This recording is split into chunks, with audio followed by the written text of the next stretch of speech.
Hoi Deborah! Hoi Rebecca! Und hoi an alle, die eingeschaltet haben. Wir freuen uns auf die Zeit mit euch. Heute fangen wir mit einer neuen Serie an, die 5 Sündig lang geht. In dieser Serie geht es um 5 Sachen, die uns Jesus beibringen möchte. Es sind also 5 Sachen, die Jesus mega wichtig findet und darum sind sie für uns wichtig. Das Erste, was er uns beibringt, ist das Beten. Beten ist unsere Art, um mit Jesus und dem Vater im Himmel zu reden. Es ist sozusagen wie telefonieren, aber ohne ein Telefon. Und dazu kommt, dass wir die Antwort amigs nicht so gut hören. Manchmal antwortet er durch die Bibel, manchmal durch einen anderen Menschen und manchmal spüren wir oder hören wir die Antwort in unserem Herz. Es ist also ganz eine spezielle Art zum Kommunizieren. Und das ist so wichtig, weil Gott dich und mich uns mega liebt. Und wir lieben ihn auch, oder? Und wenn man jemanden gerne hat, dann will man unbedingt mit dieser Person reden, oder? Ja, letzte ist der Joel, mein Mann, ein paar Tage Skifahren. Und dann habe ich mich den ganzen Tag darauf gefreut, dass wir am Abend telefonieren können. Und so ist es genau auch mit dem Betten. Es ist so etwas Schönes, wenn wir ganz allein mit Gott sind und mit ihm reden können. Und bevor wir zusammen 2 Lieder singen, wollen wir zuerst gerade zusammen beten. Ihr könnt eure Hände falten und die Augen zumachen. Lieber Jesus, du bist so gut zu uns. Wir lieben dich von ganzem Herzen und danken dir, dass wir mit dir zusammen an dem heutigen Tag Zeit verbringen dürfen. Amen. Amen.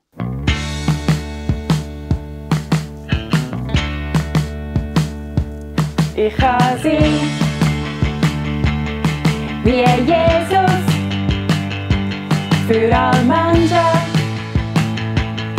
wo ich triff, so bin ich ein Vorbild, in was ich sag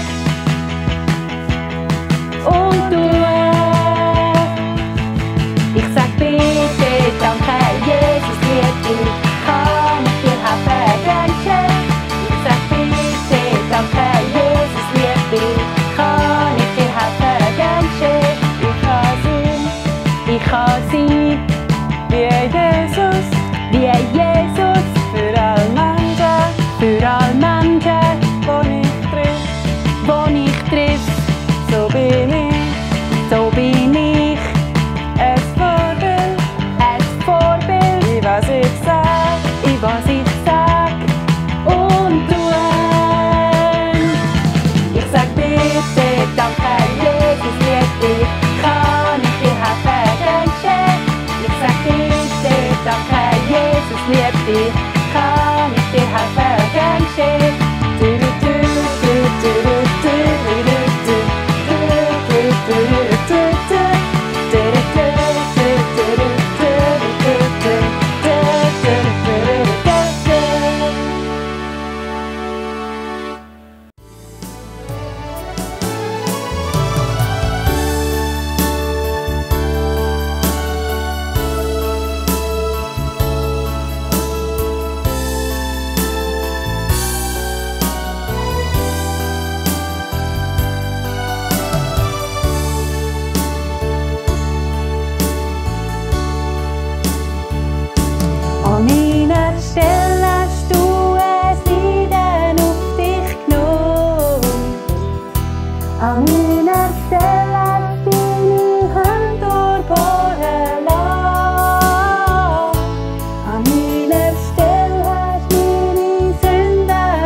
dürfen es euch gerne bequem machen, gerade so wie Rebecca und ich. In dieser Serie lernen wir von Jesus ganz vieles. Jesus ist mittlerweile schon ein erwachsener Mann. Und er hat angefangen, den Menschen zu zeigen, wer er wirklich ist. Er ist eben nicht ein einfacher Zimmermann, sondern er ist der Sohn von Gott. Er ist Gott selber. Und er erzählt darum den Menschen vom Reich Gottes, wo bald anfangen wird. Und dazu macht er auch Wunder, heilt Menschen und vieles mehr. Was Jesus macht, ist aber manchmal auch ein bisschen hart. Weil zum Beispiel korrigiert er die Art und Weise, wie die Menschen gelebt haben und wie sie die Gebote von Gott umgesetzt haben. Und er zeigt auf, was sie nicht so gut machen. Einige haben das nicht so gerne gehabt, andere aber haben gemerkt, dass er recht hat und sie haben sich verändern. An einem Tag sind so viele Menschen um Jesus herum, dass die hinten ihn gar nicht mehr sehen und hören. Und darum läuft Jesus auf einen Berg rauf und sitzt auf einen Stein. Die Menschenmenge folgt ihm und sitzt um Jesus herum an den Boden. Jetzt hören ihn alle und Jesus fängt an zu predigen und lehren. Er redet über viele Sachen, die die Menschen nicht immer so gut machen und erzählt, wie Gott sich das eigentlich gedacht hat. Unter anderem zeigt er ihnen auch, wie man nicht beten soll und dann zeigt er ihnen, wie wir beten sollen. Und damit wir uns die Beispiele von Jesus vorstellen können, zeigen wir euch das in einem kleinen Theater. Die Stimme, die ihr jeweils hört, aber niemand sehen, der redet, ist die Stimme von Jesus. Und der betet, kannst zum Beispiel du oder könnte auch ich sein. Oh, himmlischer, wunderbarer, allmächtiger Vater im Himmel. Du bist einfach unglaublich gut. Ihr dort hinten glaubt ihr das auch? Halleluja, Halleluja. Ich möchte alles für dich machen, Vater im Himmel. Danke, dass du mich so wunderbar gemacht hast. So wunderschön, so kräftig. Halleluja, Halleluja. Halt, halt, halt! Wenn du bettest, dann mach's nicht, damit alle hören, wie schön und gut du bettest. Weil du redest mit dem Vater im Himmel und nicht mit den Menschen, die dir zuhören. Es ist viel besser, wenn du an einen ruhigen Ort gehst, wo dich niemand ablenkt und du mit dem Vater im Himmel alles kannst besprechen, was dir auf dem Herzen liegt.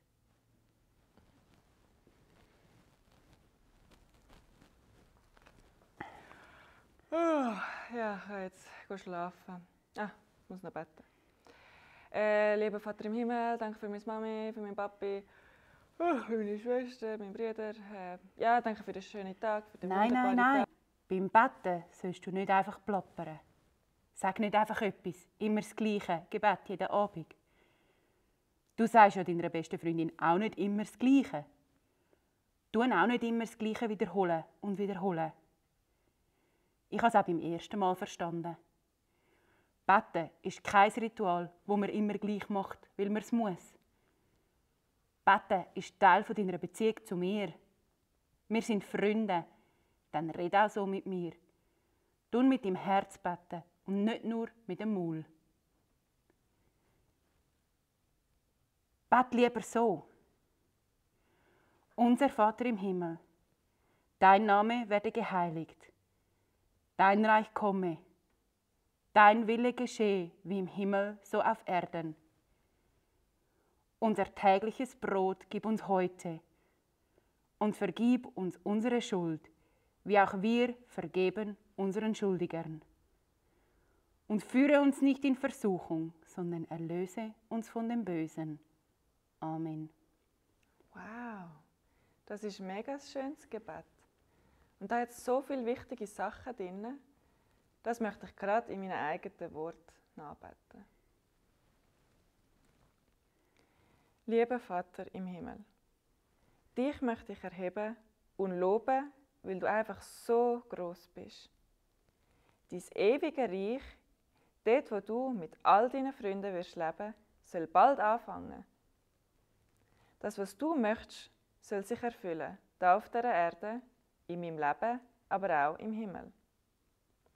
Schenk mir heute alles, was ich brauche zum Leben und vergib mir all die schlechten Sachen, die ich gemacht habe. Und hilf mir, anderen zu vergeben.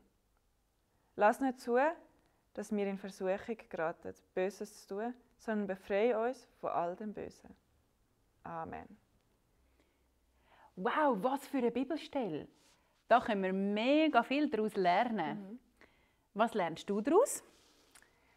Ja, mir passiert es schon, dass ich ein bisschen plappere beim Betten. Weißt, dass ich immer so sage, danke Jesus, dass du immer bei mir bist, aber ich sage es irgendwie einfach so, ohne dass ich es mit dem Herz sage. Und dann wird mir manchmal bewusst, oh, ich habe es gar nicht wirklich ernst gemeint. Und dann bete ich es nochmal und so ein bisschen mit dem Herz. Und dann merke ich auch, wie es mir so richtig tief geht. Und ich merke, wie ich es wirklich anfange zu glauben, hey, er ist wirklich bei mir, jeden Tag, immer. Und liebt mich und akzeptiert mich, wie ich bin. Und so ein Gebet ist viel verbauender und schöner, wie wenn ich es einfach nur plappere. Ah, mega cool. Ich lerne aus dem Gebet, wo Jesus sie lehrt, dass ich beim Betten immer zuerst Gott gross machen soll. Ich kann ihm einfach Kompliment machen und sagen, was er alles kann. So bin ich mir bewusst, mit wem ich eigentlich rede. Ja, das stimmt. Und ich finde das Gebet sowieso mega schön. Man nennt das Gebet Vater Unser, das ist mega bekannt. Und in ganz vielen Kirchen betet man auch genau das Gebet zusammen. Also in der ganzen Welt betet man das. Ich finde das mega cool. Und wir schauen jetzt gerade nochmal, wo das steht. Ihr könnt eure Bibel holen und aufschlagen. Und zwar in Matthäus. Das ist das erste Buch im Neuen Testament. Dann gehen wir zum 6, Kapitel 6. Und lesen wir die Vers 9 bis 13. So sollt ihr beten: Unser Vater im Himmel, dein Name werde geehrt. Dein Reich komme bald. Dein Wille erfülle sich hier auf der Erde, genauso wie im Himmel. Schenk uns heute unser tägliches Brot und vergib uns unsere Schuld, wie auch wir denen vergeben haben, die an uns schuldig geworden sind. Lass nicht zu, dass wir der Versuchung nachgeben, sondern erlöse uns von dem Bösen. Wenn ich das Gebet aber einfach so nachbete, dann passiert es mir, dass ich gar nicht mehr mit dem Herz bete. Ich sage zwar, aber denke an etwas völlig anderes. Ja, das kenne ich auch. Man geht so ein bisschen draus, gell? Darum können wir es auch so machen, wie die Person im Video. Wir können es zum Beispiel in unseren eigenen Worten beten und es mit unseren eigenen Sachen auch füllen, die Sätze. Und dann muss man auch nicht jedes Mal für alle Sachen beten, sondern man kann ein bisschen abwechseln, was man gerade ein bisschen gewichten und für was man an diesem Tag gerade beten will. Und wir wollen das gerade miteinander mal ausprobieren. Und für das brauchst du entweder Gummibärli, M&M's, Smarties oder auch einen Würfel mit Farbe. Anstatt Pünktchen hat es Farbe drauf. Haben sicher irgendetwas daheim, oder? Und wenn ihr nichts habt, dann kannst du so einen Würfel auch selber basteln. Du brauchst einfach etwas, das 5 bis 6 verschiedene Farben hat. Genau. Sobald du das gefunden hast, nimmst du einen Zettel und dann tust du die Farbe, die du hast, also wenn du M&M's hast, schaust du die Farben an, die es drin hat, tust sie so auflisten. Wenn du einen Würfel hast, dann sind es 6. Und sonst können es auch 5 sein. Wir haben jetzt zum Beispiel Gummibärli da. Das sind 5. Und jetzt tun wir da hinter die Farbe die Gebetselemente aufschreiben. Und ihr seht jetzt gerade eingeblendet, welche das sind. Dann ist zum Beispiel das erste ist Lob und Preis. Dann das zweite ist Dankgebet. Das dritte ist Fürbitte. Das vierte ist für eigene Nöte und Wünsche beten. Das fünfte ist Vergebung. Und falls du eben eine 6. Farbe hast, wie zum Beispiel auf dem Würfel, kannst du noch einen Joker anschreiben und dort kannst du beten, was du willst. Oder du kannst Jesus einfach etwas erzählen, was dich gerade beschäftigt oder was dich gerade freut. Und bevor wir das miteinander ausprobieren, schauen wir, ob ihr noch wisst, was sie bedeutet. Habt ihr vorher gut aufgepasst? Für was können wir beten? Wie würdest du Lob und Preis erklären? Lob und Preis. Wie würdest du das erklären? Ich kann einen Moment überlegen. könnt ihr vielleicht auch miteinander austauschen oder kannst du es für dich alleine sagen. Also, ja genau, wir können Gott einfach gross machen. In Lob und Preis tun wir Gott ehren, ihn gross machen. Wir können staunen über seine Größe, seine Macht und dass er Himmel und Erde gemacht hat. Wir können sagen, wow Gott, wir staunen so ab dir. Und das Zweite ist ja das Dankgebet. Das ist ein bisschen einfacher. Ich glaube, das wissen ihr alle. Was ist ein Dankgebet? Wie würdet ihr das erklären? Ja, genau. Wir können Gott einfach Danke sagen für etwas, was wir mega cool finden. Was wir mega schön finden. Zum Beispiel Danke für unsere Eltern, für alles Gute, was sie für uns machen. Oder Danke, dass wir so ein schönes Zimmer haben mit einem warmen Bett, wo wir jede Nacht einfach kuschelig und warm schlafen können. Und jetzt Fürbitte. Wer weiß es? Wir haben das nämlich auch. Im letzten Video haben wir das miteinander. Die das letzte Video geschaut haben, die wissen es. Das Wort sagt es ja schon selber. Fürbitte heisst für jemanden bitten. Du bittest anstelle von jemand anderem. Zum Beispiel, wenn du weißt, dass jemand krank ist, kannst du für die Person beten. Oder du kannst für die Kinder aus dem Kinderheim sagen, Segel der Hoffnung beten. Dann das Nächste, das Grüne da bei mir, ist Beten für eigene Nöte und Wünsche. Im Vater unser ist das ja gewesen, unser tägliches Brot gib uns heute. Also gib uns das, was wir uns jetzt gerade wünschen oder was wir gerade brauchen. Genau, und das könnt ihr machen, wenn ihr das grüne Gummibärli verwünscht. Und dann das Fünfte, das ist das Thema Vergebung. Im Vater unser Gebet steht ja, wir sollen beten und vergib uns unsere Schuld. Ja, Jesus hat am Kreuz für all unsere Schuld und Fehler gezahlt. Und das ist mega. Trotzdem sollen wir im Gebet um Vergebung bitten, wenn wir wieder mal etwas Böses gemacht haben. Weil auch wenn er es schon lange vergeben hat, ist es trotzdem schön, sich zu entschuldigen bei Gott und bei den Menschen, die wir verletzt haben. Darum können wir uns bei dieser Farbe fragen, was für einen Fehler habe ich in den letzten Tagen gemacht? Das wäre das Weisse. Und wenn du mit mehreren Leuten betest und du nicht willst, dass es alle hören, darfst du natürlich auch ganz ruhig für dich beten. Falls du noch eine Farbe übrig hast, eine 6. Farbe, dann gibt es noch 6. den Joker, also da zum Beispiel. Und da kannst du eben einfach irgendetwas beten, was du möchtest. Du kannst Jesus einfach auch etwas erzählen, was du gerade erlebt hast, was dir gerade Freude gemacht hat oder was du auch schwierig findest. Und jetzt probieren wir das gerade mal aus. Wir tun alle Gummibärli, die wir hier haben, 5 sind es, unter ein Tüchlein. Und jeder von uns zieht eins und betet dann das, was er gezogen hat. Wissen ihr noch, wie die Sachen heissen? Genau. Und dann beten wir für die Sachen, die wir gezogen haben. Und dann am Schluss ziehe ich noch eins. Und das ziehe ich dann aber nicht für mich. Ich tue dann nicht für das beten, sondern das, was ich am Schluss ziehe, das ziehe ich für euch. Und dann dürft ihr die Heime für das Thema beten. Und keine Angst, ich tue euch noch ein bisschen helfen. Ihr müsst das nicht alles ganz alleine machen. Ist das gut? Also probieren wir das mal. Du darfst anfangen. Oder soll ich? Mir ist gleich. Und fang du an. Also, ich fange an. Du darfst aber nicht schauen. Ich darf nicht schauen. Ich nicht. Habe ich eins? Habe ich eins? Spürst du es? Ja, ich spüre eins. Das Weisse. Das Weisse. Wisst ihr noch, für was das Weisse ist? Das ist Vergebung. Und wir wollen jetzt zusammen beten und ich tue jetzt für etwas um Vergebung bitten, was ich falsch gemacht habe. Und ich weiss auch schon etwas, wo ich Jesus um Vergebung bitten kann. Also, ich tue es jetzt hier auf die Seite legen, dass ich es nicht die ganze Zeit in der Hand habe und dann wir zusammen beten. Jesus, ich möchte jetzt zu dir kommen und weiss, dass du alles hörst. Und weil du alles hörst und alles weisst, möchte ich dir jetzt auch sagen, letzte Woche habe ich einmal ganz, ganz hässig reagiert, als Chantal, meine Wegekollegin, mir etwas gesagt hat. Und das tut mir mega leid. Ich hätte nicht so reagieren sollen und das war nicht richtig. Und ich möchte dich bitten, dass du mir vergisst Und wenn ich heimkomme, werde ich auch noch Chantal fragen, ob sie mir vergibt. Danke, dass ich dir das sagen durfte und dass du gern vergisst. Amen. Amen.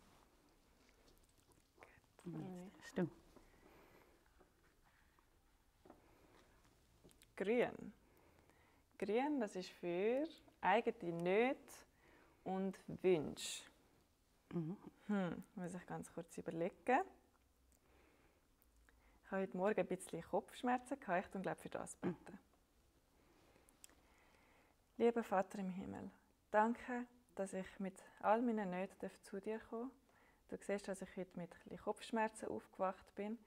Und ich bitte dich einfach, dass du jetzt den Schmerz wegnimmst, dass du mir Gesundheit schenkst und dass die Kopfschmerzen einfach weggehen dürfen. In deinem Namen Jesus. Amen. Amen. Und jetzt darf ich nochmal eins ziehen und das ist für euch. Und ich tue euch sagen, was es ist und dann dürft ihr gerade die Heime für das Thema beten. Also, probieren wir das mal aus. Jetzt darf ich nicht schauen. He? Ich da schauen, dass ich mit der Hand drunter bin. Okay. Es ist rot. Ich habe es rot gezogen. Wisst ihr noch, was rot ist? Sollen wir es Ihnen sagen? Also Rebecca darf es sagen. Also rot ist Lob und Preis. Also du kannst einfach beten, dass Gott schön und gut und stark ist, was dir gerade einfällt, wie du Gott wirst beschreiben. Wir machen auch unsere Augen zu machen und unsere Hände falten und mit dir zusammen beten, auch wenn wir dich nicht hören.